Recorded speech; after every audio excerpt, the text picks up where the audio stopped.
class. Welcome to another episode of Slime. Very exciting. I'm in school today. We've been having some V-Day celebrations. I hope you're having a great day and celebrating in any way that you can. But I don't want to spend any longer chatting. We need to get on with our story. So, are you ready? The boy approached his mother's and father's room and he peeked through the gap in the door. Their bed was empty. It was the early hours of the morning and the pair were already at work. No doubt Dad was heading out to sea and Mum was setting up her market stall. A quick search by Ned of the back of their wardrobe revealed jars, and more jars. Curiouser and curiouser, he muttered to himself. Then the boy rolled back into the hall, making his way towards his dreaded sister's bedroom. Trundle, trundle, trundle. Ned was sure somewhere in there would be the answer. He put his ear up against her door. Zzz. Jemima was fast asleep, snoring like a steam train. The sign on her bedroom door read, "Entry strictly forbidden. Any unauthorised persons who go beyond this point will get a boot up the bottom." Now was Ned's chance. The boy took a deep breath. Then, as quietly as he could, he opened the door. Click! And gently rolled himself inside. Trundle. The boy hadn't been allowed in his sister's room for years. No wonder she kept everyone out. Her room was full to bursting with jars and more jars of gunk. There must have been thousands upon thousands of jars in there, all the way from the floor to the ceiling. No wonder Jemima had resorted to hiding the jars all over the house. There was no more room in her room. It was a miracle she could even get in or out. As Ned watched his sister sleep, noting that she wore her steel-capped boots in bed, he scanned her bedroom for clues. There must be an answer somewhere to what she planned to do with all these jars of gunk. In a corner of the room where Jemima's school exercise books, Ned knew that his sister never did a scrap of work at school, so was surprised to see how well thumbed the books looked. Upon opening them, Ned discovered that they weren't full of schoolwork at all. Oh no, they were full of plans for the diabolical trick she was about to play on him. There's her bedroom. Ooh, full to the brim of jars. Yucky. Chapter 5. The Bath of Doom. Ned's eyes widened in horror. The unspeakable horror.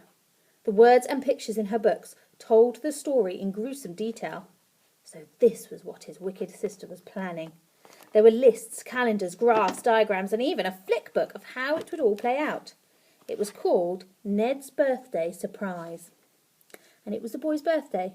Tomorrow. Once a year on his birthday, Ned had a bath. I know that doesn't sound like many baths in 1 year.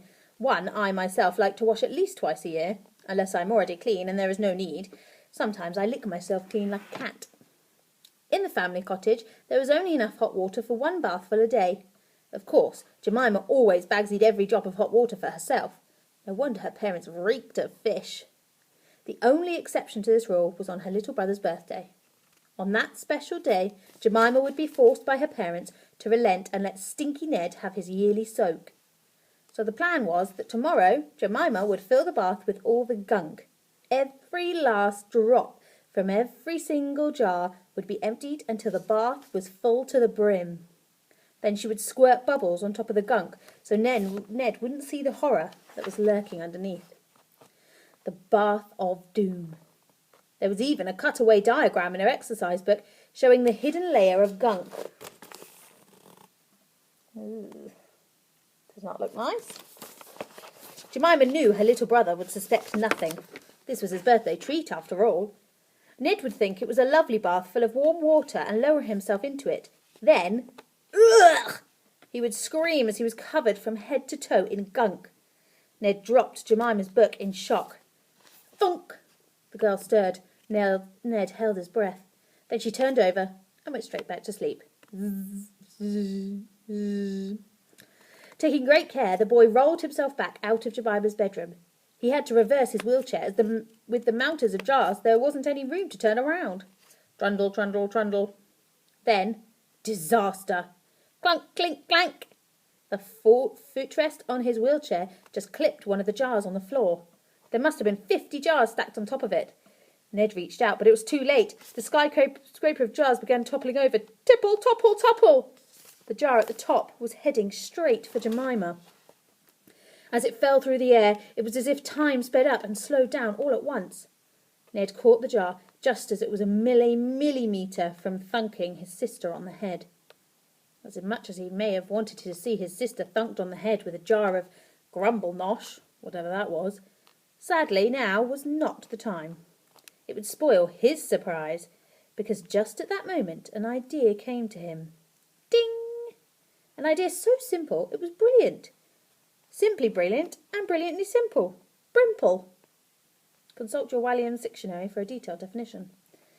Ned would turn the tables on Jemima. The girl had a bath every single morning, apart from Ned's birthday. Keep up. So Ned would do to her exactly what his sister was going to do to him. She would suffer the bath of doom herself. Ned silently collected up all the jars of gunk in the house and brought them to the bathroom. Once safely inside, Ned locked the door. Click! He didn't want Jemima bursting in on him before her bath of doom was ready. Ha ha! The boy chuckled to himself. Outside it was still dark, but dawn was breaking and the birds were bursting into song. Tweet, tweet, tweet. One by one, he opened the jars of gunk and poured them into the bath. Splish, splash, splosh. There was brown gunk, yellow gunk, thick gunk, black gunk, fizzy gunk, thin gunk, hot gunk, bubbly gunk, cold gunk, purple gunk. Every kind of gunk you could imagine. Gallons and gallons of gunk. Ugh. Eventually, the bath was full. After what seemed like hours of fetching, carrying and unscrewing, the boy was exhausted. Catching his breath, Ned didn't notice what was happening right behind him. Gurgle! Whatever was in the bath was coming to life. Chapter 6. Gunk Monster. As all the different types of gunk swirled together, waves formed in the bath. Swish! The waves swept up, up, up. Swoosh! And they swooped down, down, down. Swoosh! Ned turned round. It was a horrifying sight. He opened his mouth to scream, but no sound came out. The bath was now a raging storm of gunk. Swish, swash, swoosh. It splashed all over the bathroom, coating everything in gunk. Splish, splash, splosh. The sink, the toilet, even Ned, all were gunked. Then just as soon as the gunk had coated everything, it peeled itself off and whooshed back together. Whoomph! Then the gunk began to take shape. At first it became a giant egg, like the kind of egg a dinosaur might have laid. The egg bounced up and down. Boing, boing, boing, before smashing itself against the bathroom wall. The outer layer cracked like a shell as the gunk inside oozed out. The oozing gunk then began to grow upwards and upwards, becoming a mountain. Whoosh! No, it was a volcano, an erupting volcano. It didn't shoot lava up into the sky, but rather gunk.